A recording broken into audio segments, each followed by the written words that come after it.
नमस्कार दोस्तों, linear algebra के 6th लेक्चर में आपका स्वागत है। आज के लेक्चर में हम देखेंगे कि आइजन वैल्यू और आइजन वेक्टर कैसे फाइंड करेंगे और जब कभी कैरेक्टरिस्टिक इक्वेशन के सेम रूट्स हो तब हम आइजन वेक्टर कैसे फाइंड करेंगे।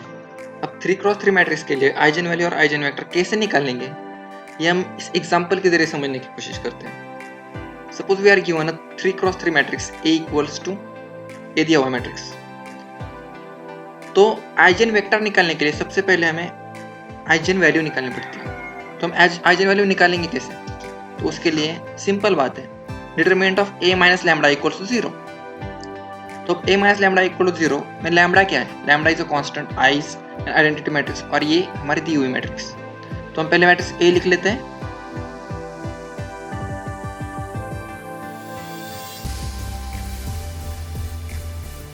माइनस लैम्बडा इंटू आई हमारी आइडेंटिटी मैट्रिक्स। तो हमारा हो जाएगा लैम्बडा, जो भी डायगोनल एलिमेंट्स है वो लैम्बडा हो जाएंगे, बाकी सब 0।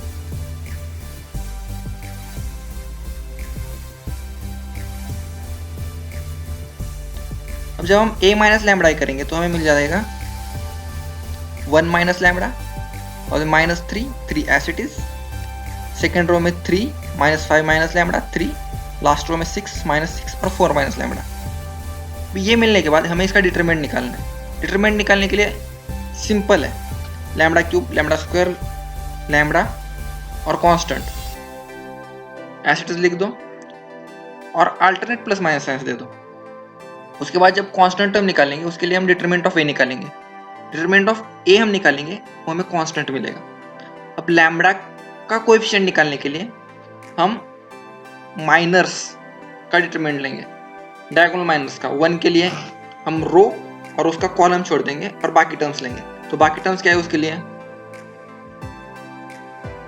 -5, 3, -6 और 4।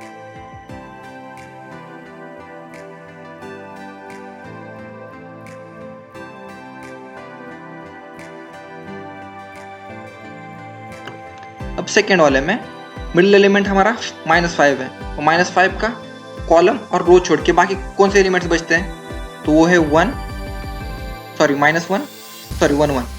3, 6, -6 प्लस। अब लास्ट वाले में अगर लास्ट कॉलम और लास्ट रो छोड़ दें तो हमारे एलिमेंट्स बचते हैं 1, -3, 3 और -5। अब हम इसके सेपरेट डिटरमिनेंट्स लेंगे। अब डिटरमिनेंट्स लेने के बाद हमें क्या मिलेगा? -5 × 4 -6 इंटू -3, ये -2 मिल जाएगा।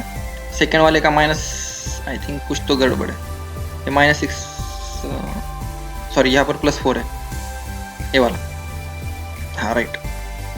तो ये 4 × 1 4 -6 3 = 18, तो हमें -14 मिल जाता है और लास्ट वाले में हमें +4 मिल जाता है, तो हमें मिलता है -12। तो ये हुआ हमारा लैम्बडा का कोएफिशिएंट। लैम्बडा स्क्वायर के कोएफिशिएंट के लिए हम स्पैन ऑफ ए निकालेंगे। स्पैन ऑफ ए क्या होगा? 1 -5 + 4 0। तो लैम्बडा स्क्वायर का कोएफिशिएंट हमें 0 मिल जाता है। उसके बाद हमारा बचता है कांस्टेंट टर्म। कांस्टेंट टर्म के लिए हम क्या करेंगे? डिटरमिनेंट ऑफ ए निकालना है। तो वो कैसे निकालेंगे? 1 इंटू उसका कोफैक्टर, वो क्या है? -5 × 4 -6 × 3, ये -2 मिल जाता है।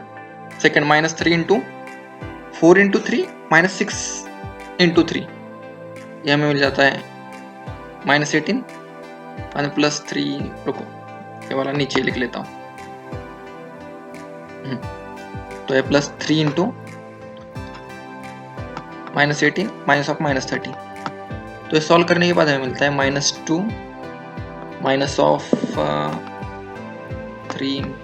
× 6 18 -18 +36। तो ये सॉल्व करने के बाद हमें 16 मिलता है। तो हमारा कैरेक्टरिस्टिक इक्वेशन हो गया लैम्बडा क्यूब -12 लैम्बडा -16। अब एक क्यूबिक इक्वेशन है जो हमारा कैरेक्टरिस्टिक इक्वेशन है। अब आइजन वैल्यूज निकालने के लिए हमें इसके रूट्स निकालने हैं। इसके रूट्स से आइजन वैल्यूज होंगे। तो इसके रूट्स निकालने के लिए हम क्या करते हैं? 16 को फैक्टराइज करते हैं। तो 16 को फैक्टराइज करेंगे तो हमें मिलेगा +-1 +-2 +-4 और +-16। अब हम एक एक पुटअप करके देखते हैं ताकि हमें एक रूट मिल जाए। अगर 1 पुटअप करते हैं तो हमें पता चलता है कि ये सेटिस्फाई नहीं करता है। 2 पुटअप करते हैं तो 2 क्यूब माइनस 12 इंटू 2 माइनस 16 0 नहीं आता है। अब 4 पुटअप करके देखते हैं। 4 का क्यूब माइनस 12 इंटू 4 माइनस 16, तो ये मिलता है हमें 64 माइनस 48, 46 नहीं 48 है, माइनस 16, ये 0 मिलता है हमें। मतलब 4 one of the roots of the equation है। तो one of the eigenvalues lambda equal to 4 है, तो बाकी दो आइजेन वैल्यू निकालने के लिए हम क्या करते हैं, इस इक्वेशन को हम ऐसे लिख सकते हैं, lambda cube plus lambda square minus 12 lambda minus 16 equal 0। तो एक कोएफिशिएंट लिख देते हैं 1 0 माइनस 12 माइनस 16। तो अब हम क्या करते हैं, 1 के नीचे 0 लिखते हैं, बाद में 4 इंटू 1 4 वहाँ पर लिख देंगे, बाद में ऐड कर देंगे सीधे सीधे। ऐड करने के बाद हमें मिलेगा 0 प्लस 4 4, बाद में 4 इंटू 4 करने के बाद 16 माइनस 12 4 मिल जाता है, बाद में 4 इंटू 4 16 माइनस 16 0 मिल जाता है। तो इतना करने के बाद हमें हमारा सेकेंड इक्वेशन मिलता है कि lambda square plus 4 lambda plus 4। तो ये हो गया factorise, lambda minus 4 into lambda square plus 4 lambda plus 4 equal to 0। अब हमें तो पहले मिला था कि लैम्डा इक्वल 4 एक आइजेन वैल्यू है। सेकेंड आइजेन वैल्यू के लिए lambda square plus 4 lambda plus 4 equal to हमें 0 करना पड़ेगा। और हमें ये याद रखना है कि factorised equation is same as the characteristic equation. तो अब lambda square plus 4 lambda plus 4 equal to 0 1 plus B square के फॉर्म में। तो lambda plus 4 square equal to 0, मतलब lambda equal to minus 4, sorry lambda equal to minus 2। अब lambda equal to minus 2 मतलब ये repeated root से lambda lambda plus 2 square equal to 0, मतलब lambda 1 equal to minus 2 lambda 2 equal to minus 2। अब हमें इन दोनों के लिए सॉल्व करना पड़ेगा। जब हम इन दोनों के लिए सॉल्व करते हैं तो हमें मिलेगा, अब ये जो मैं कह रहा था कि रिपीटेड रूट्स के लिए आइजेन वेक्टर हम कैसे फाइंड करेंगे, ये हम यहाँ से देखते हैं। तो हमारे पास 3 आइजेन वैल्यूज मिली है, -2 और 4। तो eigenvector for lambda equals to -2 कैसे फाइंड करते रहते हैं। और उसके लिए हमें a minus lambda I into x equal to 0 करेंगे। हम a माइनस लैम्डा आई हम पहले ही फाइंड कर चुके हैं जब हम determinant of a minus lambda I निकाले थे, वो एज इट इज लिख देंगे।